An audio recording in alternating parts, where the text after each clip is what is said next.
podcast series Voices of Civica.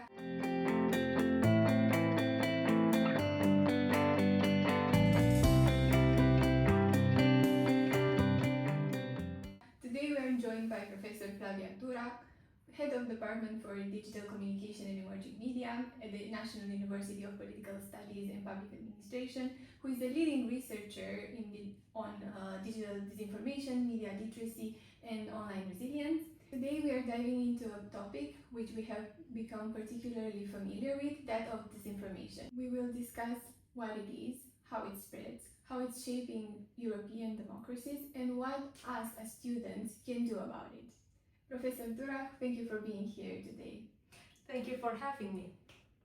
First, could you please tell us something about your research and also a little bit about your role here at our university? Yes, I'm a communication scholar. I'm an associate professor at the College of Communication and Public Relations.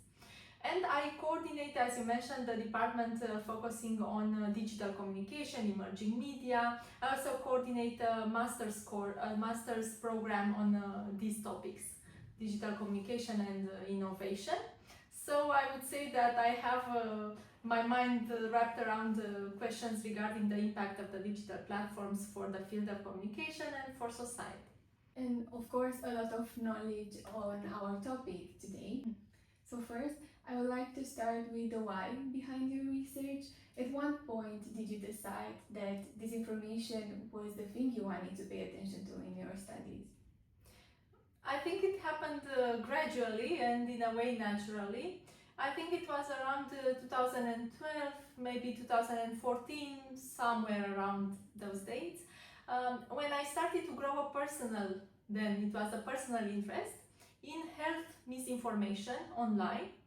I discovered with surprise and disappointment that there are a lot of online communities that focus on bad, unsubstantiated health advice, and that was very dangerous in the sense that they were guilting people into refusing contemporary modern medicine in favor of other types of so-called alternative treatments that unfortunately were not evidence-based. And I understood that the harms for our health and the health of children, if we look at the anti-vax movement, for example, are very high. And I wanted to understand the phenomenon. And then 2016 came, Brexit happened, Cambridge Analytica happened, the first mandate of Donald Trump started, and then the study of online disinformation in its contemporary form basically started to enter the mainstream of research, and I got interested in this in a more structured, research-based style. And for us to better understand what disinformation actually is, would you start with maybe a definition about disinformation, and also what's the most common misconception people have about disinformation? Well, there are some conceptual differences that we need to understand. This have been clarified for a number of years now, so I'm going to use the definitions that are currently used by European institutions as well, and the definitions that are put into practice in the regulatory frameworks the EU uses. So disinformation is information that is false and created with the intention to deceive or to achieve other types of strategic communication goals. Whereas misinformation, sometimes the terms are used interchangeably in the public discourse. Misinformation is information that is false, but it is not necessarily created with the intention to deceive, such as honest mistakes, clickbait, softer versions of the phenomenon. But the European Union and in the European institutions recognize the fact that misinformation, although not strategic and intentional, should be mitigated when it creates particular types of social harm, types that are more severe, such as public health, elections, very important, things like that, that are macro level for a society and can lead to its fragility. And then we have the third concept, which is malinformation. Malinformation is information that's not necessarily fake, and it is used strategically to harm certain groups or persons, such as revenge pornography, data leaks, doxing, the leak of personal information online, hate speech. All these are examples of malinformation. Together, these concepts form what we call information disorders, and in recent years we know a lot about them. What I think maybe one common misconception is that the phenomenon of disinformation is related to veracity. So if a message is true or false, this of course is a significant part of the problem. But we have two other facets of the phenomenon. We have the distribution of disinformation, and here is a key issue. If we look at the way platforms and the way disinformation actors lead to the fake amplification of disinformation narratives. No piece of information can be harmful per se if it's not viral, right? And the more viral it becomes, due to our cognitive biases and so on, the more compelling it becomes, the more people it reaches. So fake amplification is the key if we look at the online environment. And another facet of the issue is the audience. And here we can look at the vulnerability of the public. What drives belief in disinformation? What drives disinformation sharing? What are the specific psychological vulnerabilities? How can we build resilience in the audience against this phenomenon? You already kind of touched upon the next question, but I would like to maybe dive even into more details. The attention economy, which you kind of briefly mentioned, is a concept that comes up constantly. The idea that platforms monetize our attention rather than trying to inform us. How central do you think this logic of the attention economy is for the spreading of disinformation and for why it spreads? So, indeed, attention economy is central to the way the internet and social media are built and structured today, very differently from the beginning of social media and online communities, right? We are in a very different setting. The point is that in order for social media platforms to thrive as a business, they need to keep the users engaged as much as possible. What I'm saying is not a groundbreaking idea, we already know it. The point is that we as users underestimate the length and the sophistication to which the social media platforms would go to keep us engaged in order to maximize their revenue, basically, because everything leads to profits, right? Especially from different ways of monetizing our attention, from advertising per se, brand collabs, influencer marketing, and so on. Everything is related to how grabbed we are by the digital content we are watching. Because of this, everybody adapted. So first of all, the platforms built an infrastructure, an architecture of communication that values and rewards not quality content, but content that follows the logic of virality. Polarizing, controversial, attention-grabbing, maybe controversy related sometimes, or content that's very fake in the sense that's artificially constructed to please the profile of the audience. And of course, people who communicate, actors who communicate in this setting have also adapted their messages to the logic of the platforms, the attention economy logic of the platforms. These information actors have a not very difficult job in making disinformation viral, because inherently disinformation is polarizing, controversial, is driven by negative emotions such as fear and outrage. They also have no ethical guidelines that act as boundaries in the way they design the content.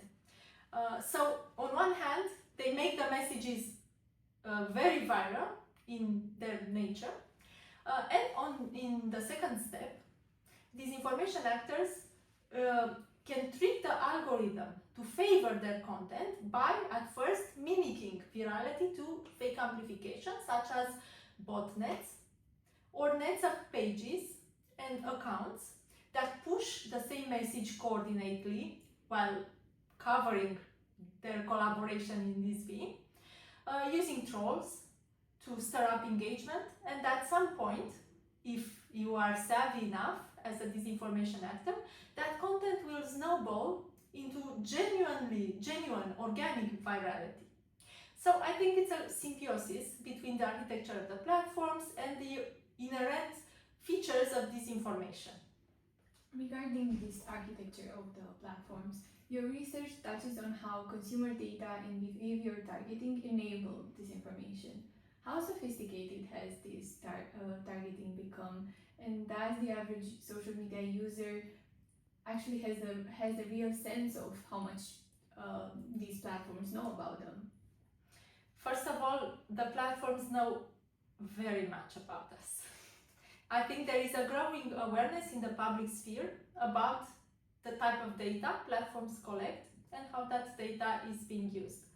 All our slight reactions, even the time that we spend hovering over a particular piece of content, that is also indicative of our interest. So all our digital behaviors are logged in implicitly, and we are basically split into profiles. With the contribution of AI, now we can be split into psychographic profiles, meaning that our personality traits or clues about our personality traits are used to infer something about our personality, and then that is mixed with our digital behavior in order to be able to identify how we would receive certain types of content, messages, so on and so forth. In general, these technologies, the toolbox of precision persuasion on the internet, is used for marketing purposes. And that's not necessarily wrong. Plus, we like this type of hyper-personalization of content because it's tailor-made for our interests and our needs. Unfortunately, as many other scientific discoveries across the ages, these technologies are used also for increasing the efficiency of disinformation campaigns. So now the question of hyper-personalization is complicated, if you want, by the new AI-driven capabilities for profiling, targeting, designing, and amplifying messages. So now we have the type of marketing tools on steroids, if you want, and they are used both in, let's say, neutral ways, such as for selling advertising and for offering tailor-made content that maximizes engagement. I'm not sure if that's neutral anyway, because there are some harms associated with those practices as well. But they are also used in a more overtly unethical or illegal ways for election manipulation, for domestic information interference, or for foreign information interference and manipulation. It's a reality that we need to be aware of. Geopolitical competition between states now takes place on the internet with the use of the tools that you mentioned. We are targets of hybrid warfare, information operations. I'm not trying to discourage anyone, but we need to be acutely aware that there is an ongoing battle over our minds, opinions, and beliefs. Is not something that we have to take lightly. You already touched upon the geopolitics, so to move on our conversation, maybe we could focus on the European context.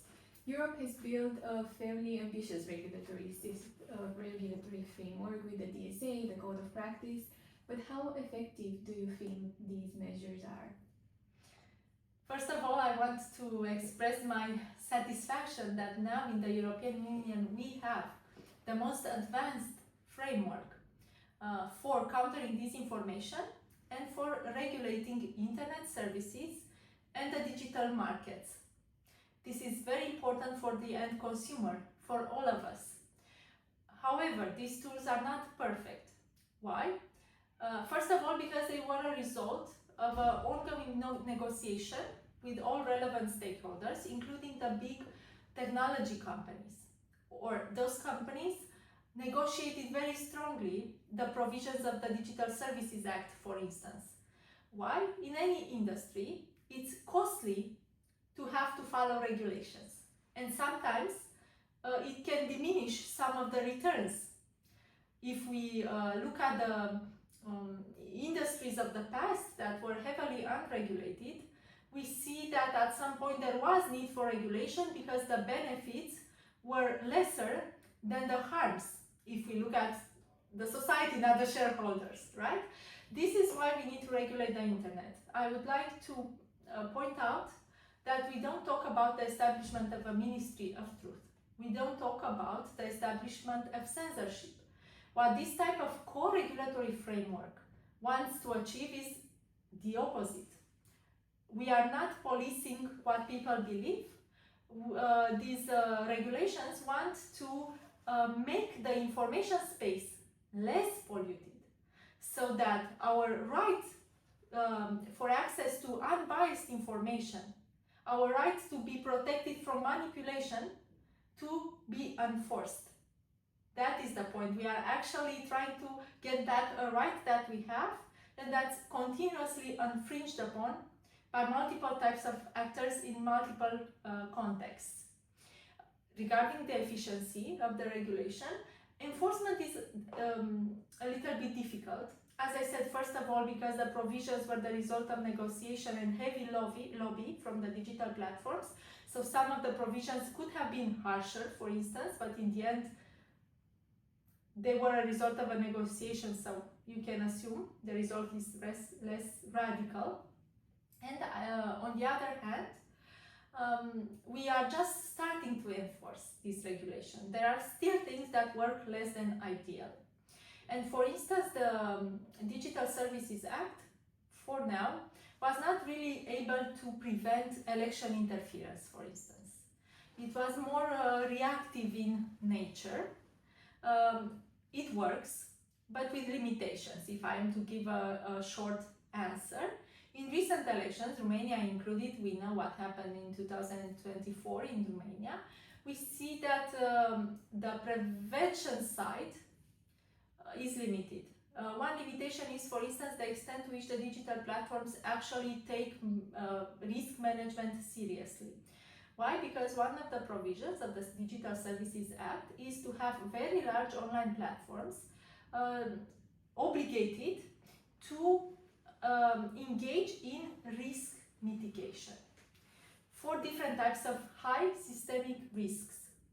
Sometimes platforms rolled back some measures or implemented measures that they should have did under the DSA because otherwise they would face fines. It is the case of TikTok, for instance, and the advertisement registry. They didn't have one, in the end they had to create one. X was fined for multiple problems related to complying with the DSA provisions, including content moderation and management of risk. So it works. We have these success cases, but we also have circumstances in which it worked, let's say, less ideally. I think we are gradually building into more efficient enforcements of the regulation. And also, looking at the rise of the far-right movements across Europe, how do you think disinformation plays a role in this context? I might be, maybe I might be perceived as biased, but I'm talking about research now. So what I'm saying is evidence-based. There is growing evidence and consistent evidence that disinformation is, let's say, more ample coming from the far-right political spectrum than the left, far left. So to some extent, all political actors engage in some type of deceitful communication practices, right? But we have evidence that the volume of disinformation is a little bit higher coming from the far right. That's one thing. On the other hand, disinformation actors take advantage and weaponize topics that are most plausible to cause confusion, polarization, disruption. And far-right political actors take advantage of those narratives for the same reasons. They build up their popularity, sometimes, quite frequently I'd say, by adopting disinformation narratives even if they are not the ones that create them. But it is convenient for these movements to grow like this by riding the wave of disinformation, if you want. So we see this fellowship between disinformation actors and far-right political figures that at some point find it very lucrative to adopt disinformation narratives for purposes of campaigning and political marketing and so on. To shift our conversation towards us, the students, and younger people in general, many students get their news primarily from social media. Your research links heavy social media use with a greater vulnerability to disinformation. How should young people navigate this tension? It is very difficult. I can't tell young people to log out of social media. I mean, I'm not so idealistic or naive. And I think that's not the point. Social media brings a lot of opportunities and we need to stay connected. We are actually in a state of dependency to the digital platforms, unfortunately. It is what it is.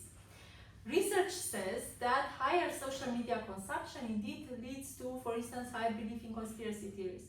But these are just statistics, right? These are averages, tendencies that we see in the data. That doesn't mean that us as individuals cannot build our resilience. Also, data shows that young people are more apt at identifying disinformation than older people, but at the same time, for older generations, what helps is the fact that they have more life knowledge, background knowledge about things. So it is a mixed landscape of vulnerabilities. For young people, I'd say that in the case of privileged young people, such as communication students, the question of recognizing disinformation and the tactics and techniques for online manipulation is less of a vulnerability.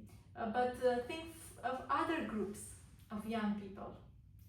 They unfortunately are heavily vulnerable to attempts at manipulation.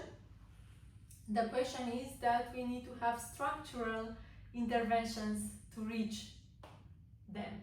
And furthermore, I would advocate for introducing media and information literacy as a mandatory course from a very young age. Of course, proportionally with the age of each generation, right? As for each of us, we can make efforts to refrain from forming our opinion based on what we see online without exerting critical thinking. We can build our awareness of the digital biases, cognitive biases that we face in the way we process and look for information and accept information. And one bias in particular that all of us need to be aware of is, actually there are two. First, the confirmation bias. We tend to accept and look for and appreciate as being more credible information that confirms our worldviews and beliefs. We must leave an open mind for information that contradicts our prior beliefs, as long as that information is evidence-based. We need to learn how to evaluate the weight of evidence, because not all types of evidence are equally credible and equally important in discerning the truth. Furthermore, for complex issues where we don't have enough background information, we should be able to correctly identify what are the experts in the field and try to trust them. And I'm going to give you an example that I hope is suitable for young people. Let's say you are interested in skincare. It's one thing to take advice from each and every influencer that promotes something online, and a whole other thing to go to a dermatologist and receive personalized recommendations for your issues maybe. We have to be able to distinguish opinion from fact online and paid messages from genuine expressions of support for certain ideas, products, political candidates, right? So all of these are small elements that we need to understand. The building blocks of resilience, if you want. And another element would be, another bias maybe, is our affiliations. In what sense? There is evidence that disinformation belief is driven by in-group attachments. So, for instance, let's say that I am part of a community, right? And I have maybe a community in terms of political ideology. I will tend to consider as being credible information that reflects my ideological propensity, or information that circulates in my online community, my tribe, as we call it online. This can be a great vulnerability. For instance, research says that we tend to believe fact checks if they confirm our beliefs, not if that fact check contradicts our beliefs. It is a very dangerous state of mind, the one in which we feel are part of a group and we need to defend the ideas and positions of that group at all costs. I'm not saying that we should accept any contrary position or evidence, but we should keep an open mind to weigh evidence and the arguments coming from other sides of the political spectrum, or other communities or other groups that are maybe different from me. For instance, you should, or young people should pay attention to what other generations say, believe, support. There is no need for this conflict between generations. Oh, I'm a millennial, I'm a Gen Zer, we are so different. The other side is so imperfect, let's say, or so stupid, right? We have, and this is maybe one of the key points in fighting disinformation in democracies. We have to find the common ground again. The shared understanding that there are some basics we can both support. Again, I'm going to give you a practical example. In the vaccine controversies, right? We can talk about if a particular vaccine was developed too fast or by, I don't know, cutting corners and so on. But in principle, we really should agree on the decades of evidence that vaccines in general, as a principle, save lives. We've lost this common ground in the anti-vaccination campaign, and we can multiply this type of disagreement to numerous issues, and this is a type of extreme polarization that is one of the greatest vulnerabilities. So please, young people, try to find the common ground, try to weigh evidence, and try to document your opinions from multiple sources, not only social media. Read a magazine, open a book, look at what TV news channels are saying, and try to form an opinion based on a diversity of sources and perspectives. Also, don't share based on outrage or fear or negative emotions. That's when we tend to uncritically accept information first and foremost. And this is also something exploited by disinformation actors. Our emotions are exploited in disinformation campaigns. Be mindful, in short. Thank you for that answer. Now to focus on even younger generations. Several countries are debating or even implementing age restrictions for social media. Do you think this kind of of protections are meaningful? Yes, they are. Of course, I'm not an expert in child development, child psychology or psychiatry by any means, but we do need to protect the malleable, influenceable minds of young people against certain types of harm. I don't know what the threshold should be, what the age should be where we allow them on social media, because I'm not an expert in these issues. But we do have to have some cutoff somewhere. Currently, the Digital Services Act, for instance, bans targeted advertising to minors. That's an important step.